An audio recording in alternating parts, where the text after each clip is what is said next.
Hai teman-teman, kalian tahu apa itu hormon prestrogen? Prestrogen itu terjadi pada perempuan yang menghasilkan cairan lendir pada leher rahim dan juga mendebalkan pada saat kehamilan. Jadi, ini terjadi hanya pada perempuan pada saat masa menstruasi atau datang bulan dan juga pada saat kehamilan. Saat hormon prestrogen ini kurang, penyebabnya banyak banget nih, karena dapat menyebabkan keguguran pada kehamilan. FSH atau follicle stimulating hormone atau hormon perangsang folikel merupakan hormon yang dihasilkan oleh gonadotropin.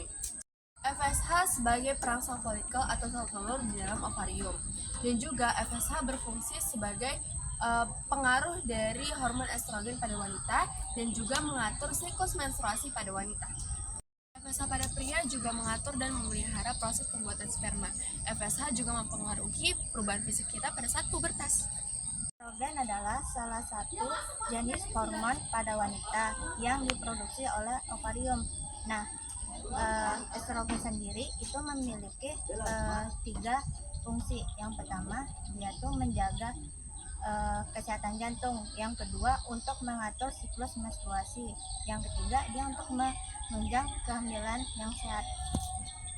Luteinizing hormon adalah hormon yang dihasilkan dari kelenjar pituitari, dan terus itu ada fungsinya yaitu menghasilkan sel-sel testosteron.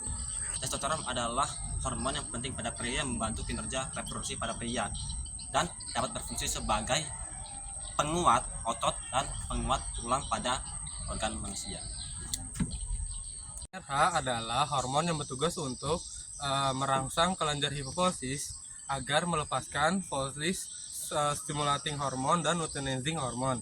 Fungsinya itu sendiri adalah salah satu pengobatan untuk pendarahan saat menstruasi hingga kanker payudara. Kalian tahu nggak sih skincare yang bagus? Soalnya aku ingin mempercantik diri nih. Kalian ada rekomendasi nggak? Pakai ini Iya. Scarlett. Scarlett, bagus nggak Scarlett itu? Bagus sih. Karena ini nih, kita kan, aku kemarin menstruasi dan aku merasa bahwa aku bagian depanku, dadaku, maaf ya, payudaraku membesar dan aku merasa pegel untuk itu. Kalian ngerasain juga nggak sih masa-masa pubertas? Kita kan seumuran. Kalau aku juga ngerasain sih hormonku lagi naik. Jadi kulitku sering berjerawatan. Berjerawatan? Jadi aku pengen skincare gitu. Oh, aku Biar takutnya mengobati berjerawatan. jerawat, biar nggak jerawatan. Ganda jerawatan? Mungkin Kalau aku ya. biasa, muka aku nih mulus. Oh, jadi mulus. Iya, soalnya biasa ya mempercantik diri, membuat semakin pede. Oh iya.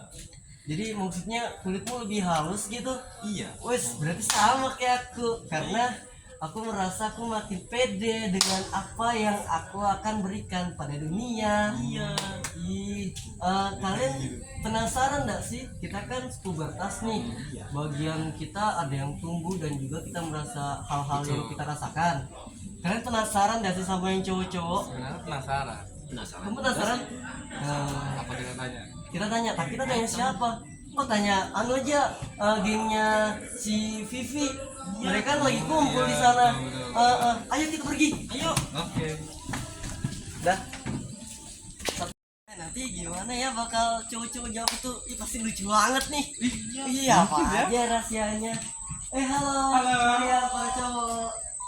Apa sih kalian datang-datang ganggu aja kita ngumpul? Kita kan cuma mau bertanya di sini. Kamu Mau tanya apa sih? ini loh Pubertas tentang kalian, pubertas. pada laki-laki. Kita penasaran apa aja. Mau tahu banget kaki ya. Kasih tahu.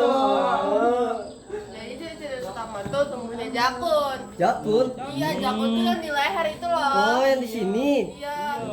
Kedua itu tumbuhnya kumis sama jenggot. Kumis dan jenggot, pantas lembut banget tuh. Iya, jadi kotor kelihatannya, nggak bersih. Ya nanti kita cukur. Bisa dicukur. Bener juga. Betul. Bener. Terus apa Terus lagi? apa lagi? Puber pada laki-laki. Yang terakhir itu mimpi basah. Mimpi basah gimana tuh? Apa tuh? Saya baru Kan nggak dengar. tahu kita. Apa Mimpi tuh? basah tuh kayak keluarnya sperma ketika kita tidur, terus ada hal yang kita mimpikan dan pas bangun itu ada yang keluar kayak sperma. Itu yang bikin basah. Oh, sperma. Oh, makasih ya teman-teman.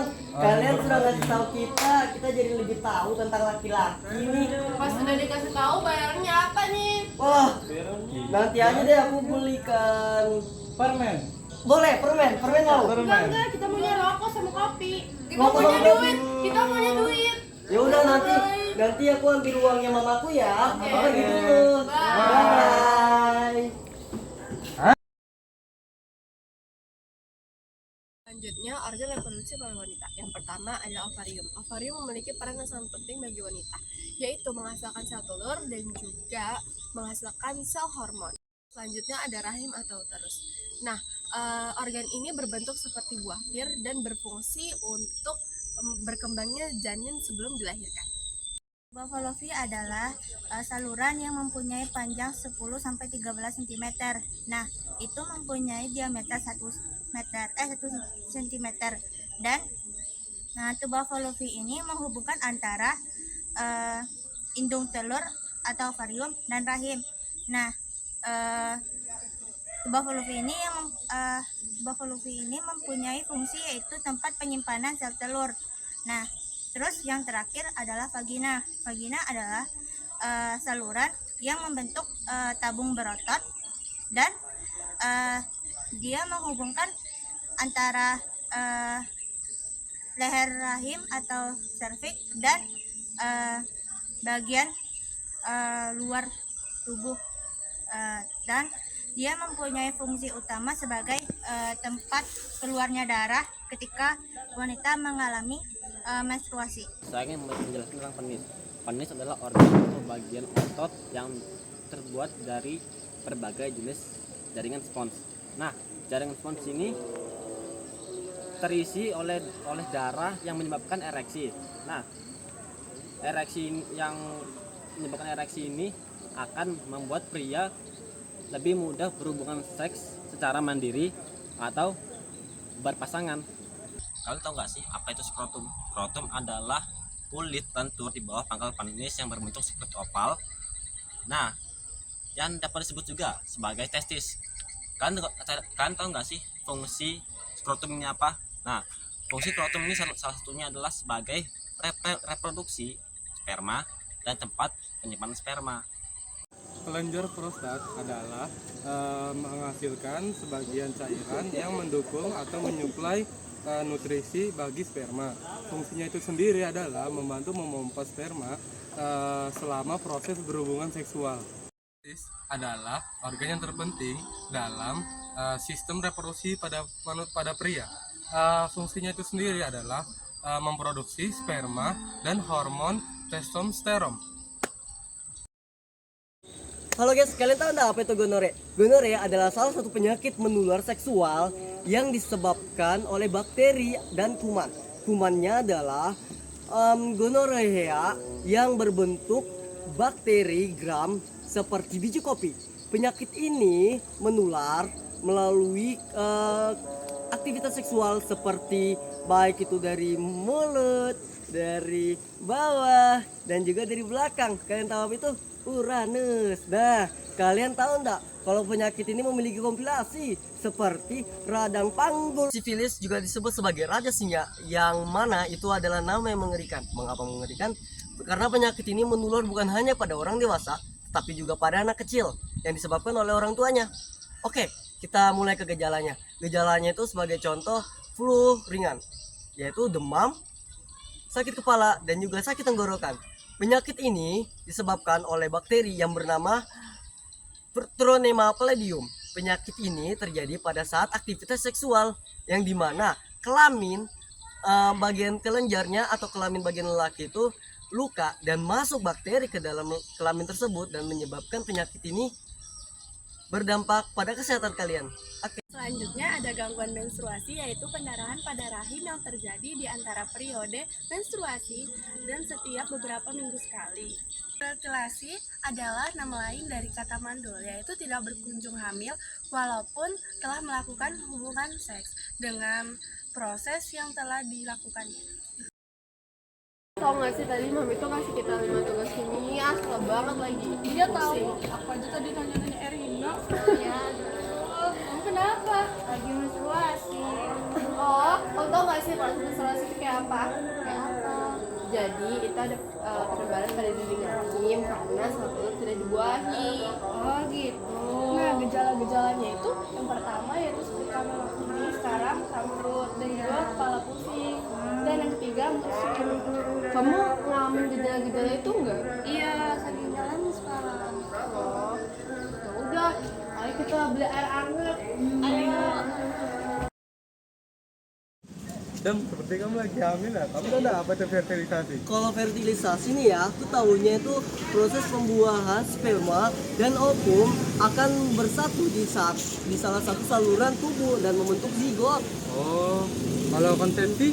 Kalau konsepsi itu bagian pertemuan antara ovum dan sperma sehat yang memungkinkan terjadinya kehamilan. Oke. Kamu tahu nggak apa itu nidasi? Nidasi itu adalah peristiwa tertanamnya sel telur yang telah dibuahi ke dalam endometrium. Oh begitu. Ayo sudah kita sudah mau nyampe nih, kita ke dokternya dulu yuk. Oke. Aduh sepertinya perutku sudah sakit banget ini. Kayaknya kita mau nyampe sudah. Oh halo dok. Halo Mbak, Ya. lihat dulu Mbak. Oh terima kasih dok. Sakit sekali. Dok, saya ini kan sakit perutnya dok. Memang apa aja sih proses dari kehamilan dok, pertumbuhannya? Kalau proses pembuahan bayi seperti ini biasanya minggu pertama dan kedua adalah persiapan, minggu ketiga adalah implantasi. Nah, minggu seterusnya Dok. Ini saya sudah sakit banget. Memang kalau sakit begini mau keluar. Ini sudah bulan keberapa? mungkin itu udah bulan 9 Pak. Mau ke 9. Sakit sekali. Serta mau keluar. Aduh. Ya Mbak, Mas, saya harus ngapain? Bisa nafas. Mas pegangin saya. Tarik nafas. Aduh. Nafas, hembuskan. Dan nafas, hembuskan. Dan nafas, hembuskan. Oke. Sakit sekali. Aduh, sakit sekali. Sakit sekali. Mbak. Terima kasih dok, alhamdulillah. Anak saya laki-laki atau perempuan? Laki-laki Mbak. Alhamdulillah, laki-laki. Alhamdulillah. Dok, saya mau bertanya. Teman saya sudah punya anak, jadi saya tidak punya anak. Gimana tuh solusinya? Nah, solusi terbaik adalah dengan PKB. PKB adalah sebuah gerakan untuk membentuk masyarakat, membentuk keluarga sehat atau sejahtera dengan membatasi kelahiran. Oh begitu.